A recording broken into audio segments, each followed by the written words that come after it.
여러분 안녕히 주무셨습니까? 참 좋은 아침입니다. 오늘 2016년 11월 7일입니다. 오늘 월요일 말씀으로 드린 오늘의 본문 함께 하겠습니다. 열왕기하 22장 1절부터 20절 22장 전체의 말씀을 중심으로 함께 합니다. 1절부터 11절까지만 같이 읽어보겠습니다. 시작. 요시야가 왕 위에 오를 때의 나이가 8세라 예루살렘에서 31년간 다스리니라. 그의 어머니의 이름은 여디다요 보스갓 아디야의 딸이더라. 요시야가 여호와 보시기에 정직히 행하여 그의 조상 다윗의 모든 길로 행하고 좌우로 치우치지 아니하였더라. 요시야 왕 18째 해에 왕이 무슬람의 손자 아살리야의 아들 서기관 사반을 여호와의 성전에 보내며 이르되 너는 대제사장 힐기야에게 올라가서 백성이 여호와의 성전에 드린 은 곧 문 지킨 자가 수납한 은을 계산하여 여호와의 성전을 맡은 감독자의 손에 넘겨 그들이 여호와의 성전에 있는 작업자에게 주어 성전에 부서진 것을 수리하게 하되 곧 목수와 건축자와 미장이에게 주게 하고 또 제목과 다듬은 돌을 사서 그 성전을 수리하게 하라. 그러나 그들의 손에 맡긴 은을 회개하지 말지니 이는 그들이 진실하게 행함이니라. 대제사장 힐기야가 서기관 사반에게 이르되 내가 여호와의 성전에서 율법책을 발견하였노라 하고 힐기야가 그 책을 사반에게 주니 사반이 읽으니라. 서기관 사반이 왕에게 돌아가서 보고하여 이르되 왕의 신복들이 성전에서 찾아낸 돈을 쏟아 여호와의 성전을 맡은 감독자의 손에 맡겼나이다 하고 또 서기관 사반이 왕에게 말하여 이르되 제사장 힐기야가 내게 책을 주더이다 하고 사반이 왕의 앞에서 읽음에 왕이 율법책의 말을 듣자 곧 그의 옷을 찢으니라. 오늘 우리가 함께 읽은 이 말씀 중심으로 한국과 북한, 미중일이 한 나라인 이유라는 제목에 좀 제목이 이상하게 들리실 것 같아요. 이상하게 느껴지신다면 좀 죄송하고 그러나 본문을 생각하면서 이런 제목을 생각했습니다. 한국과 북한, 미중일이 미국과 중국과 일본이 한 나라인 이유. 사실은 전 세계의 이 지구상에 있는 모든 국가가 영토의 경계를 넘어서 한 나라가 되어버렸다고 말해도 잘못된 말이 아니라 하는 그런 생각이 듭니다. 국가의 3요소는 영토와 국민과 주권이에요. 근데 좀 더 다른 시각으로 나라를, 국가를 보자면 이 온 세상은 한 나라가 되었다는 거예요. 우리가 남북 통일을 원합니다. 북한과 남한의 통일을 원해요. 그러나 아직도 이 나라 안에서 여당은 야당을 향하여 공산주의적 경향이 농후한 자들이다. 그래서 종북 세력이다. 뭐 이렇게 말도 하고 있습니다. 그래서 이 나라 안에서도 또 이런 문제로 이렇게 갈등이 벌어지고 있는데 사실은 남북이 통일이 돼 있어요. 이미 오래전에. 그리고 남북뿐만이 아니라 한국과 미국도 한 나라예요. 한국과 중국도 한 나라고 정말 원치 않을지 모르지만은 한국과 일본도 한 나라입니다. 중동에 있는 나라도 오세아니아에 있는 호주나 뉴질랜드도 유럽의 나라들도 온 세계가 언어가 다르고 민족이 다르고 영토가 구분되어 있어도 한 나라입니다. 왜 그렇습니까? 그들이 사용하는 언어를 정복하고 있는 가치가 동일하기 때문입니다. 그래서 세상에는 사실 두 나라가 있을 뿐이에요. 이 세상 가치에 의해 정복된 언어를 사용하는 사람들의 나라가 있고 하늘 가치에 의해서 정복된 언어를 사용하는 사람들의 나라가 있습니다. 무역협정 때문에 미국과 많이 다퉜어요, 우리가. 그러나 이미 한 나라예요. 영토 분쟁 때문에 우리가 일본과 다투고 일본이 중국과 다투고 그러고 있습니다만은 사실은 다 한 나라예요. 왜 그러냐? 일본도 우리나라도 독도 문제로 다투지만은 일본어로 사용하는 그 언어나 한국말로 이 한국 사람이 사용하는 언어나 그 언어를 정복하고 지배하고 있는 가치가 똑같다는 겁니다. 내 이익. 내 이익이 뭐예요? 많아지는 거. 그리고 돈. 왜?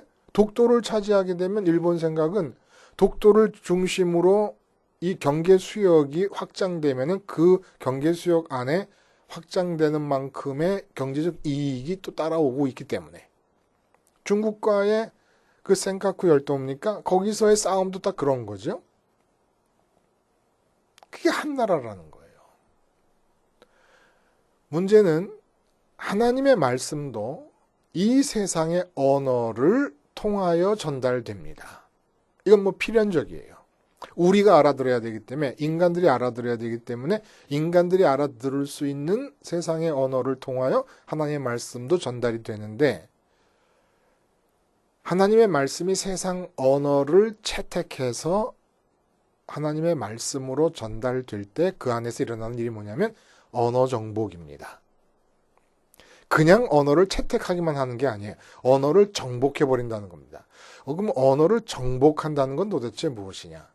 똑같은 모양의 만두를 만들었지만 그 만두 속에 들어있는 소가 김치면 김치만두, 고기면 고기만두, 야채면 야채만두 이렇게 부르지 않습니까? 그런 것과 마찬가지라는 거예요. 형통이라는 단어가 있다.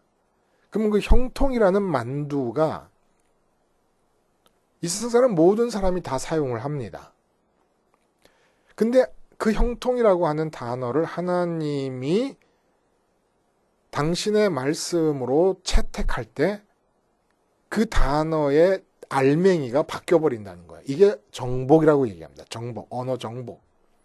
성공이라는 것도 그렇고 부자라는 단어도 그렇고 가난이라는 단어도 그렇다는 거예요.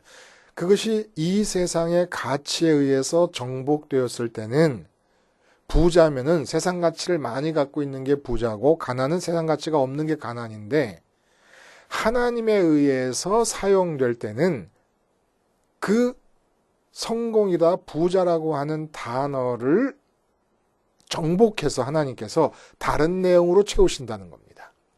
그 예를 단적으로 들어보면 요한계시록의 3장의 그 라오디게아 교회에게 전하시는 예수님의 말씀 가운데 네가 말하기를 나는 부자라 부요하여 부족한 것이 없다 하나 네 공고한 것과 가련한 것과 가난한 것과 눈먼 것과 벌거벗은 것을 알지 못하는도다. 언어의 충돌이 일어납니다. 라오디게아 교인들은 분명히 부자였습니다. 부족한 것이 없었습니다. 그러니까 나는 부자라고 얘기를 하는 거예요. 근데 그 나는 부자다라고 하는 생각, 그 언어를 통해 가능하지 않아요?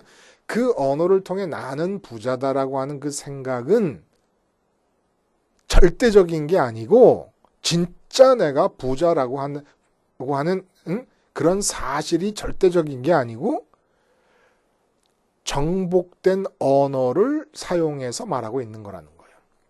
특정한 가치에 정복된 언어.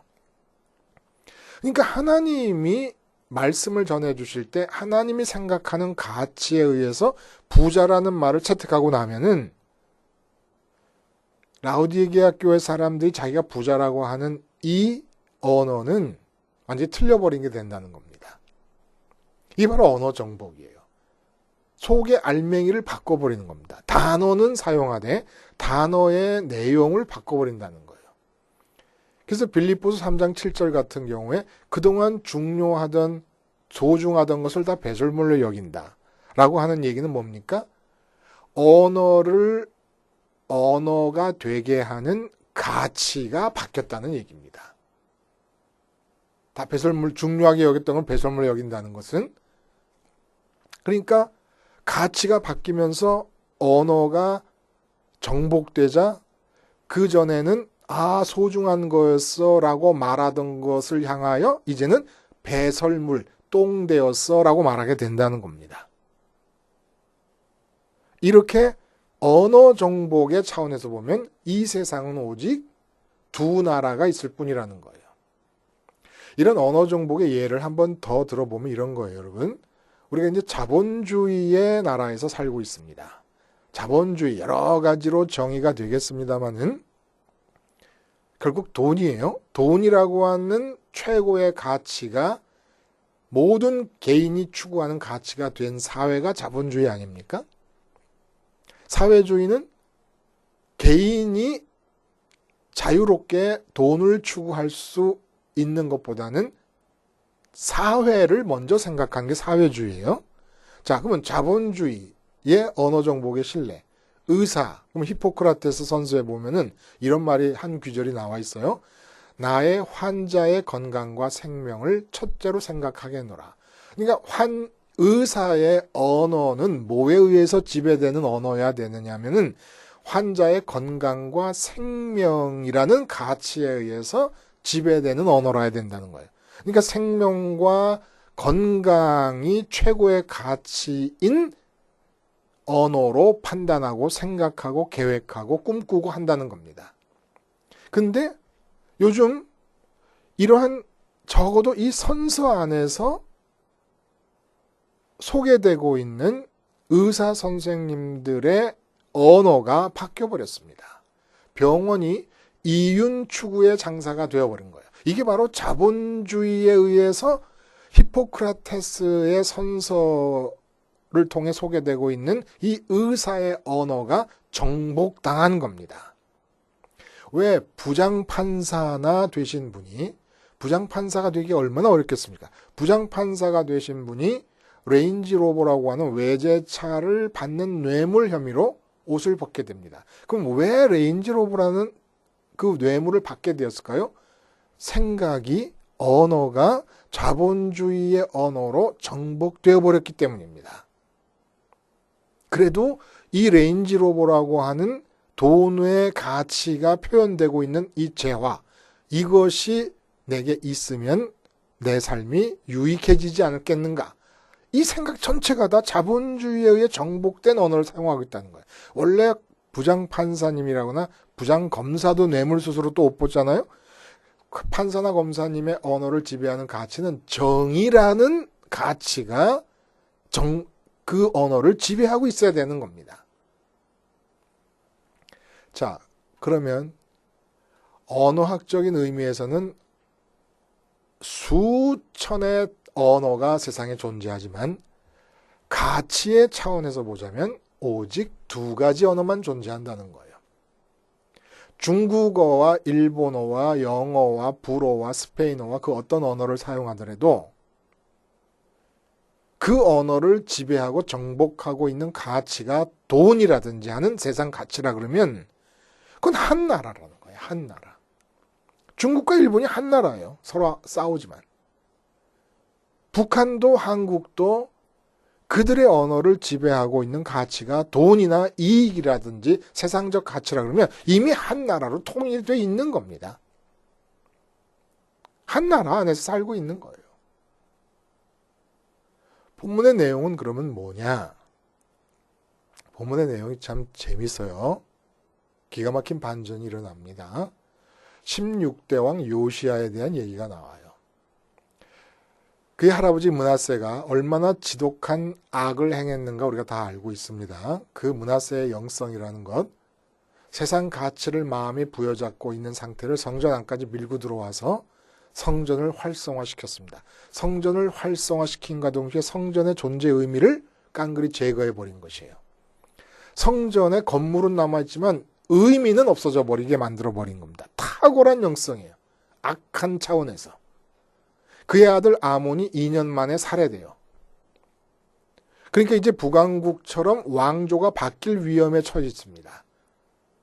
왜냐하면 아몬이라고 하는 왕 2년밖에 통치 못한 므낫세의 아들인데 이 왕의 아들은 요시야밖에 없는데 요시야가 왕위를 계승해야 되는데 8살밖에 안 됐어요. 그러니까 신복들이 다윗 왕조 말고 다른 사람을, 다른 혈통을 왕에 세울 수도 있는 위협 앞에서 국민들이 나서서, 백성들이 나서서 8살짜리 요시야를 왕위에 앉히게 됩니다. 이 왕이 참 어떻게 또 그 할아버지, 그 아들에게서 이런 손자가 나왔는지 이게 알 수가 없는데, 하여간 그것을 우리가 뭐 하나님의 은혜 말고 섭리 말고는 다른 뭐 이유가 있겠습니까? 근데 하긴 31년 동안 다스리는 동안에 하나님 보시기에 정직하게 행하는 가운데 오늘 본문에서는 성전을 수리하게 됩니다.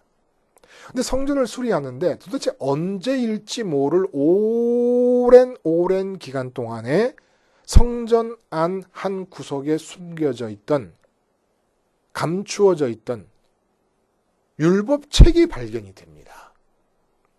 그러니까 제사장 hil기야가 서기관 사반에게 그 책을 넘겨주고 그 책이 요시야 앞에서 읽혀질 때 요시야가 옷을 찢으면서 회개하는 역사가 일어나고, 그 율법책이 발견된 것의 의미를 추구하기 위해서 여선지자에게 찾아가서 그 내용을 묻게 됩니다. 그 내용이 아니죠. 그 뒷부분이 이제 그런 내용이 나오게 됩니다.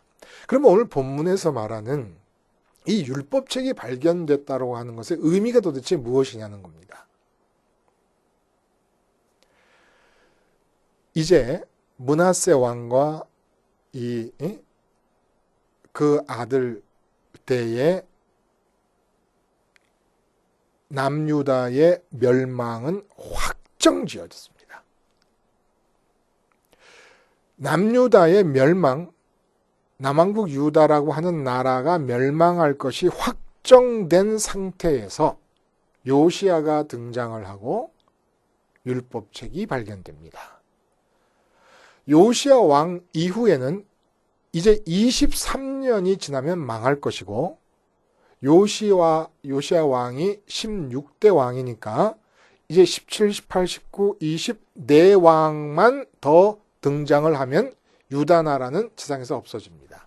이 이후에 바벨론 포로로 잡혀갔다가 돌아와서 나라를 세우기도 하고 하지만은 또 로마의 속국이 되고 헬라의 속국이 되고, 헬라의 속국 로마의 속국이 되고, 그리고 예수님이 오신 뒤에 AD 70년에 이 나라는 다 사라져버리고 맙니다. 다시 말하면 선민 이스라엘은, 북왕국 이스라엘은 이미 722년에 없어져 버렸고, 남왕국 유다도 이제 요시야 왕의 통치가 끝나고 23년쯤 지나면 586년에 이 세상에서 영토가 다 사라져버리고 선민에게 약속한 약속의 땅이 지리적인 차원에서의 영토는 사라져버리고 만다는 겁니다. 근데 그 순간에 율법책이 등장을 합니다. 숨겨져 있던 율법책이. 이것이 뜻하는 바가 뭐지요? 이렇게 되면 걱정이 되는 게 뭐냐면 사무엘하 7장에서 다윗에게 약속해 주신 영원한 언약에 문제가 생겨요. 다윗에서 난 자손의 왕위가 영원하리라. 다윗의 나라가 영원하리라고 한 다윗의 언약을 세워주셨는데 결국은 메시아를 통해서 영원해지는 거 아닙니까? 근데 영토가 없는 나라에 다윗 왕가의 영원한 계승이 무슨 의미가 있겠습니까? 여기서 하나의 말씀해 주시는 거예요. 악한 선민의 행태에 하나님께서 징계를 내리셔서 영토가 없어지지만 이 선민의 악함을 하나님의 능력으로 선용하셔서 마치 요셉의 형들이 요셉을 팔은 악을 선으로 바꾸신 것처럼 선민의 악을 선으로 바꾸셔서 다윗과 맺은 그 언약을 성실하게 이행해 나가십니다. 선민의 나라가 영원할 것을 오늘 본문이 말씀해 주고 있는 거예요. 영토는 없어지는데 어떻게 선민의 나라가 영원할 수가 있겠는가? 그래서 등장한 게 율법책이라는 겁니다. 그러니까 영토가 없어질 것이 확정된 상태에서 요시야가 등장하고 요시야를 잇는 4명의 왕은 망할 때까지 악한 왕들만 나타납니다. 요시야의 돌출 의미가 뭐냐? 돌출된 요시야의 존재 의미가 뭐냐? 이렇게 망할 것이 확정되었지만은 다윗과 언약한 메시아의 나라, 메시아까지 이어지고 메시아로부터 또 시작하는 이 나라는 영원하게 될 것이다 라고 하는데, 그 영원한, 그리스도의 나라가 영원한 이유가 뭐냐? 영토의 개념이 바뀐다는 거예요. 나라의 개념이 바뀐다는 겁니다. 어떻게 바뀝니까? 말씀으로부터 흘러나와 세워질 나라가 될 것이라는 거예요. 말씀으로부터. 그 말씀이 무슨 말씀이야? 율법책처럼 하나님의 말씀입니다. 하나님의 말씀으로부터 나라가 세워질 것이라는 거예요. 지리적인 영토가 이어지면서 다윗의 왕위가 영원히 되는 것이 아니고 메시아까지 이어지는 것이 아니라 말씀으로부터 흘러나온 나라다. 말씀으로부터 흘러나온 나라라는 게 무슨 뜻이에요? 말씀, 언어 아닙니까? 언어? 언어가 무엇에 지배됩니까? 가치에 지배됩니다. 다시 말하면 하나님이 정하신 가치를 추구하는 언어의 나라가 선민의 나라로 새로 생길 거라는 얘기예요. 자본주의의 나라는 돈이라는 가치에 의해서 판단과 생각과 언어와 행동이 다 지배됩니다. 그렇지요? 그것이 똑같기에 이제는 공산주의 없어지고 중국도 자본주의고 북한도 자본주의. 왜냐하면 북한에 지금 시장 경제가 활성화되고 있으니까. 장마당에 나가서, 장마당이라 그래요. 장마당에 나가서 먹을 것, 입을 것을 다 구합니다. 이제는 사회주의 체제, 공산주의 체제가 아니에요. 북한조차도. 그런 의미에서 이미 통일이 됐다는 거예요. 한국도 돈이라는 가치에 의해서 사람들의 판단과 생각과 말과 행동이 다 결정되고 있지 않습니까? 지금 뭐 박 대통령과 최순실 이런 얘기도 다 뭐야? 최순실이의 생각을 돈이 지배하고 있는 것이고 이익이라는 풍요와 다산이라는 가치가 지배하고 있는 겁니다. 거기에 박 대통령이 로봇 노릇을 해주는 것이고 다 통일이 되어버렸어요. 그럼 하나님의 나라는 어떤 나라냐? 돈이라는 가치를 물리치고 하나님 자신이 가치로 우리에게 당신 자신을 내어주시는 이 은혜의 행위가 언어로 표현되고 있는 겁니다. 그러니까 하나님이 최고의 가치가 되는 거예요. 완전히 다른 나라가 세워질 것을 말씀해 주고 영토로서의 선민의 나라는 없어지지만 다윗과 언약한 영원한 선민의 나라가 언어의 이 영역에서 가치에 의해서 정복되는 언어의 차원에서 영원히 지속될 것이다라고 하는 얘기를 본문이 해주고 계십니다. 엄청난 스케일의 본문인 것이지요. 그러니까 오늘 본문의 말씀이 자 그러면 하나님이라는 가치가 언어를 정복할 때 나타나는 일이 구체적으로 뭘까요? 우리는 이 세상의 가치에 의해 정복된 언어와 하나님이라는 가치에 정복된 언어 사이에서 살고 있습니다. 선민이에요. 예를 한번 들어봅시다. 내가 지금 돈이 없어요. 부족해요. 지출은 많아요. 그러면 걱정이 딱 생기지 않습니까? 이 걱정이 언제나 말씀드리지만 실제로 내가 처한 환경 자체가 걱정스러운 환경이기 때문이 아니라 언어 때문이라는 거예요. 언어 때문. 돈이라는 가치에 의해서 정복된 언어로 지금 환경을 판단하고 있기 때문에 지금 환경이 걱정스러워서 생각으로 걱정하고 근심하고 있다는 겁니다. 내가 사용할 수 있는 단어나 언어를 정복하는 가치를 바꿔버리면 지금 환경은 걱정거리가 아닌 거예요.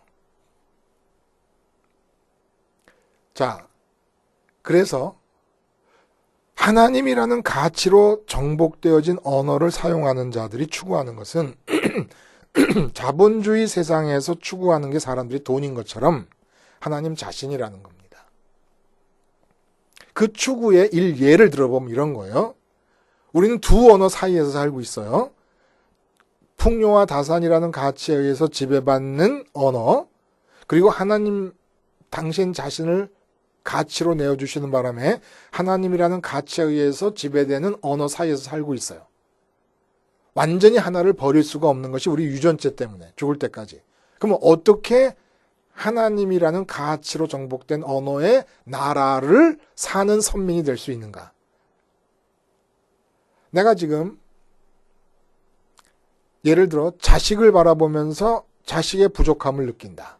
그래서 자식이 이렇게 저렇게 되었으면 좋겠다. 자식이 좀 더 공부를 했으면 좋겠다. 공부를 했으면 좋겠다라는 얘기는 무슨 얘기입니까? 공부를 좀 더 잘하면 내가 기쁘겠다라는 말의 준말이에요. 네가 인류대학을 들어갔으면 좋겠다라는 것은 네가 인류대학 들어가면 내가 기쁘겠다, 내가 행복하겠다, 만족하겠다의 준말입니다. 내가 승진했으면 좋겠다라는 것은 내가 승진하면 행복하고 만족하겠다라는 말의 준말이라는 거예요. 근데 우리 선민 모두도 이런 생각을 끝까지 죽을 때까지 떠올리며 살게 될 겁니다. 근데 이대로 따라가면 선민됨을 포기하는 것이고, 이 생각이 날 때 우리는 어떻게 해서 하나님이라는 가치에 의해 정복된 언어로 통용되는 나라로 들어갈 것인가? 이게 하나님 나라예요. 하나님 나라. 이 땅에서 느끼는 하나님. 우리가 갈 아버지가 계신 천국이 아니라 이 땅에 임할 하나님의 나라가 바로 이 나라라는 거예요. 어떤 나라? 하나님이라는 가치에 의해 정복된 언어를 사용하는 나라. 그럼 어떻게 여기서 이를 옮겨가느냐? 자식이 인류대학을 들어갔으면 만족하겠다라고 하는 얘기는 내 마음이 자식의 인류대학 입학이라는 사실을 통해 메꿔질 거라고 믿어지는 만큼 공백이 생겼다는 거예요. 마치 물속에 기포가 생기는 것처럼. 마음에 공백이 생기면 이걸 어떻게 이해해야 되느냐면, 하나님의 가치를 인정하는 사람이라면, 선민이라면, 내가 지금 아들이 인류대학 들어가면 좋겠다고 생각하고 있지만 이것은 착각이다. 왜 딸이 인류대학을 들어가면 좋겠다고 생각하느냐 하면, 하나님으로 채워지지 않은 빈 구멍이 있어서 그 빈 구멍이 굶주려 흡입력을 작용하는데 내가 지금 착각하고 있는 거다. 하나님으로 채워지면 이 세상 가치인 인류대학이라는 가치는 내가 원하지 않게 될 것이다 라는 걸 깨닫는 겁니다.